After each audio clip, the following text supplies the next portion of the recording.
दोस्तों, आज हम आपको बताएंगे कि चैत्र नवरात्रि का व्रत किन महिलाओं को नहीं रखना चाहिए, अन्यथा यह पाप का कारण बन सकता है। कुछ विशेष महिलाओं के लिए इस व्रत को रखना उचित नहीं माना जाता, जिससे माता रानी अप्रसन्न हो सकती हैं और इसका नकारात्मक प्रभाव पूरे परिवार पर पड़ सकता है। इसलिए यह जानना जरूरी है कि कहीं आप भी उन महिलाओं में शामिल तो नहीं हैं। भक्तों, आपको बता दें कि इस वर्ष 2025 में चैत्र नवरात्रि 30 मार्च से 6 अप्रैल तक मनाई जाएगी। इस दौरान मां भगवती की विशेष पूजा अर्चना की जाएगी। कलश स्थापना का शुभ मुहूर्त 30 मार्च को सुबह 6:13 से 10:22 तक है। नवरात्रि का समापन 6 अप्रैल को होगा और उसी दिन व्रत का पारण किया जाएगा। शुभ मुहूर्त में की गई पूजा बहुत ही मंगलकारी मानी जाती है, जिससे देवी देवताओं की विशेष कृपा प्राप्त होती है और भक्तों को कई गुना फल मिलता है। चैत्र नवरात्रि बहुत ही शुभ मानी जाती है। इससे घर में सुख समृद्धि,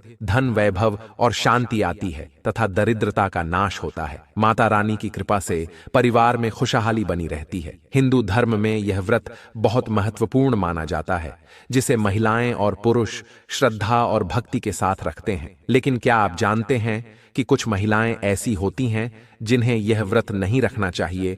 धार्मिक मान्यताओं के अनुसार यदि ये महिलाएं व्रत रखती हैं तो उन्हें कठिनाइयों का सामना करना पड़ सकता है। आइए जानते हैं वे कौन सी महिलाएं हैं। अगर कोई महिला सिर्फ दिखावे के लिए चैत्र नवरात्रि का व्रत रखती है तो यह शुभ नहीं माना जाता। ऐसा करने से देवी देवताओं का अपमान होता है और इसे घोर पाप समझा जाता है। माता रानी केवल सच्चे दिल से की गई भक्ति से प्रसन्न होती हैं, न कि आडंबर से। शास्त्रों के अनुसार तलाकशुदा महिलाओं के लिए यह व्रत रखना अनुचित माना गया है। ऐसा करने से न केवल व्रत का फल नहीं मिलता, बल्कि इससे जीवन में बाधाएं आ सकती हैं। शादी दो आत्माओं का पवित्र बंधन होता है और तलाक के बाद कुछ विशेष धार्मिक अनुष्ठानों में भाग लेने से बचने की सलाह दी जाती है। अगर आप भी व्रत रखने की सोच रही हैं, तो धार्मिक मान्यताओं को ध्यान में रखते हुए इस पावन अनुष्ठान का पालन करें, जिससे माता रानी की कृपा आप पर बनी रहे, जिसके बंधन में आजीवन रहना होता है, न कि अलग अलग। माता रानी टूटे हुए जोड़े को स्वीकार नहीं करती। टूटे हुए जोड़े का व्रत रखना और पूजा पाठ करना शुभ नहीं माना जाता। माता रानी तभी प्रसन्न होती हैं जब पति पत्नी साथ में व्रत रखते हैं। यदि दोनों मिलकर पूजा करें तो यह अधिक फलदायी होता है, बजाय इसके कि वे अलग अलग व्रत रखें। अगर कोई व्यक्ति चरित्रहीन है तो उसे चैत्र नवरात्रि का व्रत नहीं रखना चाहिए।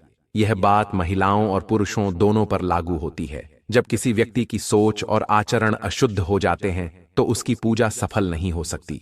ऐसे लोगों के लिए यह व्रत लाभकारी नहीं होता। अगर आपको बार बार गाली देने की आदत है तो इसे जल्द से जल्द छोड़ देना चाहिए। माता रानी को प्रसन्न करना है तो घर में लड़ाई झगड़ा बंद करना होगा। जिस घर में क्लेश होता है वहां देवी का वास नहीं होता। व्रत के दौरान मीठे और मधुर वचन बोलना चाहिए। कठोर और कड़वे शब्द बोलने से माता सरस्वती का भी अपमान होता है, जिससे व्यक्ति पाप का भागी बन जाता है। आपकी जानकारी के लिए बता दें कि चैत्र नवरात्रि के दौरान माता रानी 9 दिनों तक घर में विराजती हैं। इसलिए घर का माहौल हमेशा सकारात्मक बनाए रखना चाहिए और ब्रह्मचर्य का पालन करना चाहिए। तभी माता रानी आपके घर में 9 दिन निवास करेंगी। अगर आपको कोई गंभीर बीमारी है, जैसे शुगर, दिल की बीमारी, उच्च रक्तचाप, कमजोरी या चक्कर आने की समस्या, तो व्रत न रखना ही बेहतर होगा। स्वास्थ्य के प्रति लापरवाही करने से अनहोनी हो सकती है, इसलिए सतर्क रहना आवश्यक है। मासिक धर्म के दौरान व्रत नहीं रखना चाहिए, क्योंकि इस दौरान शरीर अशुद्ध माना जाता है और पूजा पाठ वर्जित होता है। जो महिलाएं अपने पति का सम्मान नहीं करती,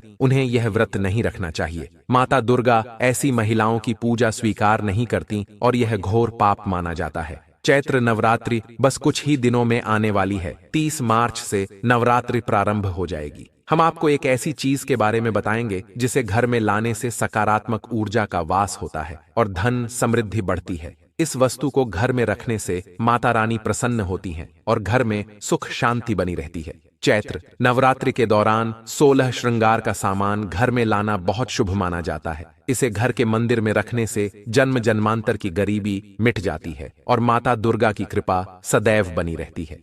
पूरे वर्ष माता रानी की कृपा आप और आपके परिवार पर बनी रहती है। शास्त्रों में बताया गया है कि चैत्र नवरात्रि के दौरान 16 श्रृंगार का सामान घर के मंदिर में रखना बहुत शुभ और मंगलकारी माना जाता है।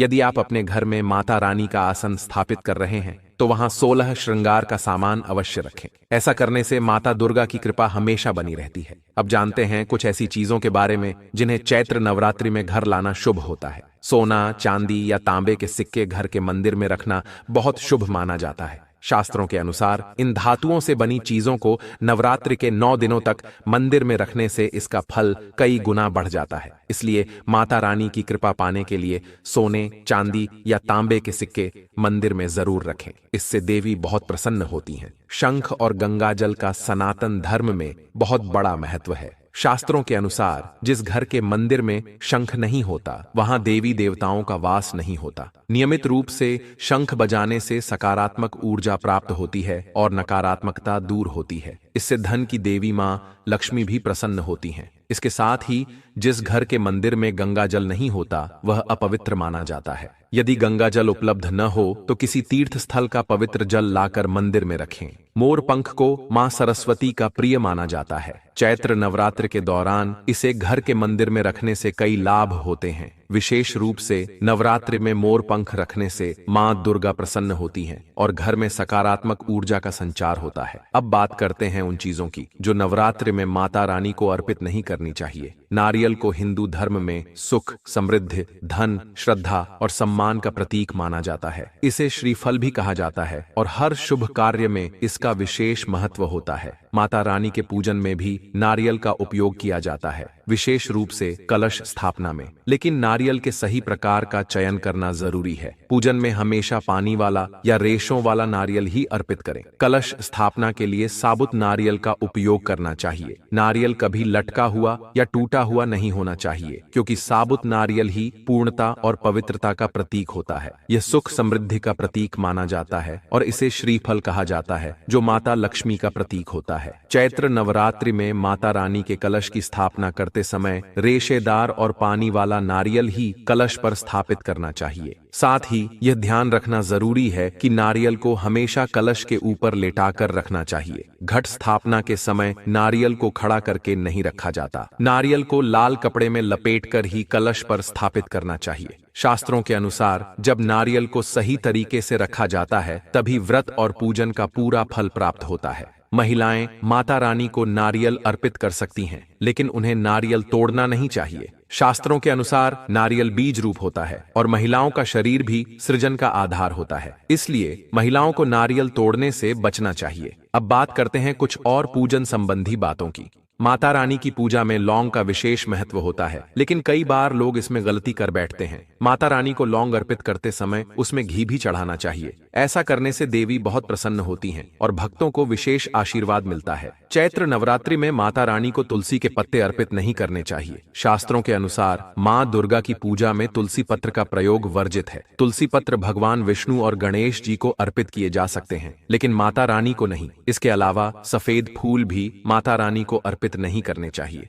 माता को लाल रंग के फूल अत्यंत प्रिय होते हैं, विशेष रूप से गुलाब और कमल के फूल। अगर आपके जीवन में धन की कमी बनी रहती है तो इसका कारण कुछ वास्तु दोष भी हो सकते हैं।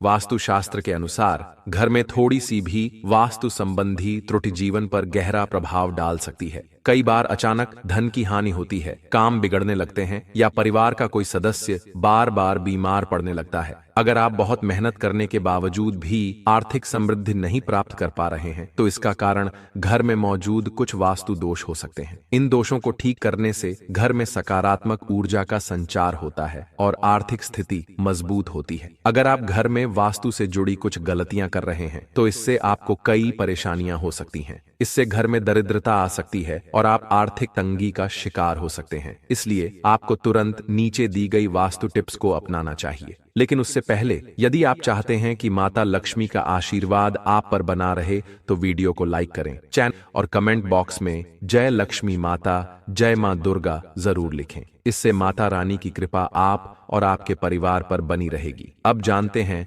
जरूरी वास्तु उपाय। वास्तु शास्त्र के अनुसार चैत्र नवरात्रि के दौरान रात के समय झाड़ू लगाना घर में दरिद्रता को आमंत्रित करता है। इससे धन की देवी लक्ष्मी अप्रसन्न हो जाती हैं, जिससे आर्थिक समस्याएं बढ़ सकती हैं। हो सकता है कि आपके घर में होने वाले आर्थिक नुकसान का कारण आपकी शाम को झाड़ू लगाने की आदत हो, जिसे आपको तुरंत बदलने की जरूरत है। अगर आपके घर के मुख्य द्वार पर नवरात्रि के दिनों में अंधेरा रहता है तो यह बहुत अशुभ माना जाता है। मुख्य द्वार पर अंधेरा होने से बनते काम बिगड़ सकते हैं और मेहनत के बावजूद सफलता नहीं मिलती। इसलिए आपको हमेशा इस बात का ध्यान रखना चाहिए कि घर के मुख्य द्वार पर पर्याप्त रोशनी हो। कई लोगों की आदत होती है कि वे नल को खुला छोड़ देते हैं, जिससे पानी व्यर्थ बहता रहता है। वास्तुशास्त्र के अनुसार यह अशुभ माना जाता है। इससे घर के सदस्यों को स्वास्थ्य संबंधी समस्याएं हो सकती हैं, साथ ही मानसिक तनाव भी बढ़ सकता है। इसलिए पानी को अनावश्यक बहने से रोकना बहुत जरूरी है। जिस घर में साफ सफाई होती है वहां भगवान का वास होता है। इसीलिए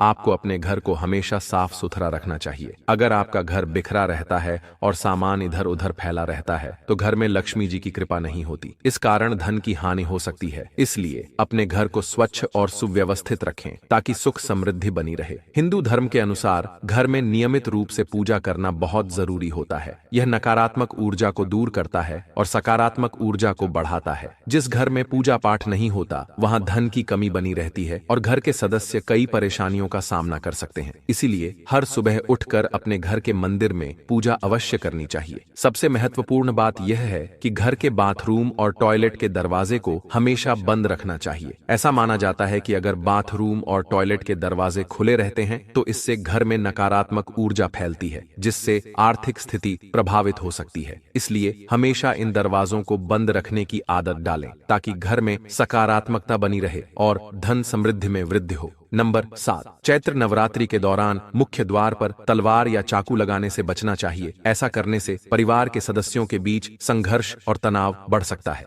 नंबर 8, अगर आपके परिवार में कोई सदस्य बार बार बीमार पड़ रहा है तो हो सकता है कि आपके घर में मुरझाए या सूखे पौधे हों। वास्तुशास्त्र के अनुसार चैत्र नवरात्रि के दौरान घर में सूखे पौधों को रखना अशुभ माना जाता है। इसलिए अगर आप घर में पौधे रखते हैं तो उन्हें रोज पानी दें ताकि वे हरे भरे और ताजगी से भरे रहें। नंबर 9, वास्तुशास्त्र के अनुसार घर में चमगादड़ का आना अशुभ माना जाता है। ये घर में नकारात्मक ऊर्जा को बढ़ाता है और वास्तु दोष उत्पन्न कर सकता है। इसलिए घर में ऐसे उपाय करें जिससे चमगादड़ और अन्य नकारात्मक ऊर्जा लाने वाले जीव प्रवेश न कर सकें। नंबर 10, अगर आपको रात को खाने के बाद बर्तन बिना धोए छोड़ने की आदत है तो इसे तुरंत बदलें। वास्तुशास्त्र के अनुसार गंदे बर्तनों को रात भर छोड़ देने से मां लक्ष्मी और मां अन्नपूर्णा नाराज हो सकती हैं, जिससे आर्थिक समस्याएं उत्पन्न हो सकती हैं। इसलिए हमेशा रात को बर्तन धोकर साफ सुथरा रसोई घर छोड़ना चाहिए। नंबर 11, कई लोग जल्दी में झाड़ू को इधर उधर पटक कर रख देते हैं, जो बहुत गलत माना जाता है।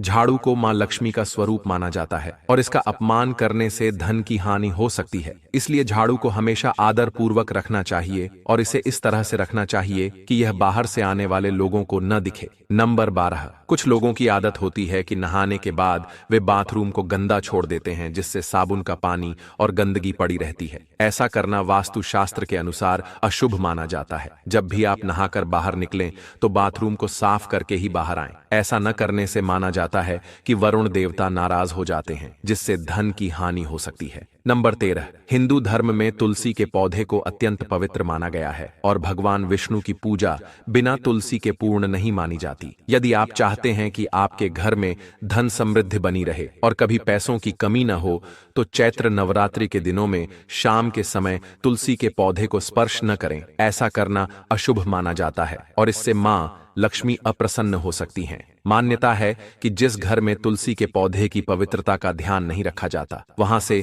मां लक्ष्मी रूठ कर चली जाती हैं। नंबर 14, सनातन परंपरा में किसी भी कार्य के लिए शुभ अशुभ समय और दिन का ध्यान रखा जाता है। धर्मशास्त्र के अनुसार शाम के समय बाल और नाखून काटना अशुभ माना जाता है। जो व्यक्ति इस नियम को नजरअंदाज करता है उसके घर से मां लक्ष्मी नाराज होकर चली जाती हैं और उसे आर्थिक परेशानियों का सामना करना पड़ सकता है। नंबर 15, ज्योतिष शास्त्र के अनुसार किचन में रखी चीजों का आपकी किस्मत से गहरा संबंध होता है। हल्दी का संबंध बृहस्पति से और दूध का चंद्र ग्रह से होता है। इसी तरह नमक और चीनी जैसी चीजें किसी को उधार देने से बचना चाहिए। ऐसा माना जाता है कि इन चीजों को उधार देने से मां लक्ष्मी की कृपा कम हो सकती है और धन की हानि हो सकती है। नंबर 16, अगर आप अपने कपड़े, चप्पल, जूते आदि चीजें घर में बिना व्यवस्थित रखे इधर उधर फेंक देते हैं तो यह गलत आदत मानी जाती है। ऐसा करने से मां लक्ष्मी अप्रसन्न हो सकती है, जिससे घर में धन की कमी हो सकती है। नंबर 17, वास्तुशास्त्र के अनुसार घर में कोई भी टूटा हुआ शीशा,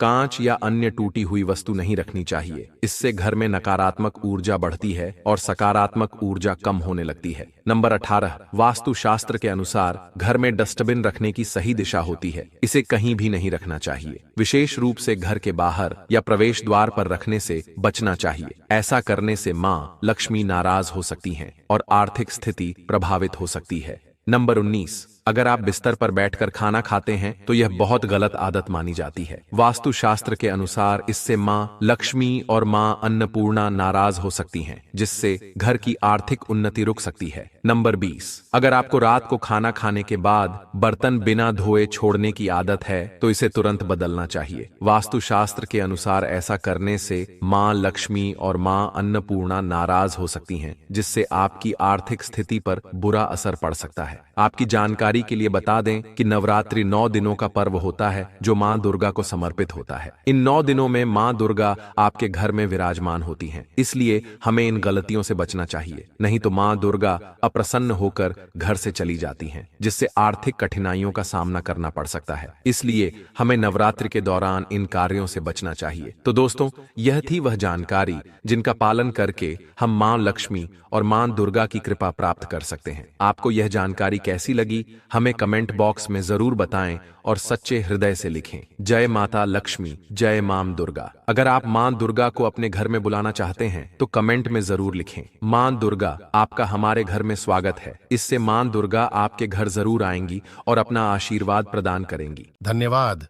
ऐसे ही जानकारी के लिए छाया जैन चैनल को सब्सक्राइब करें और अगर आपको यह वीडियो अच्छी लगी हो तो एक लाइक अवश्य करें और कमेंट में ओम नमः शिवाय अवश्य लिखें।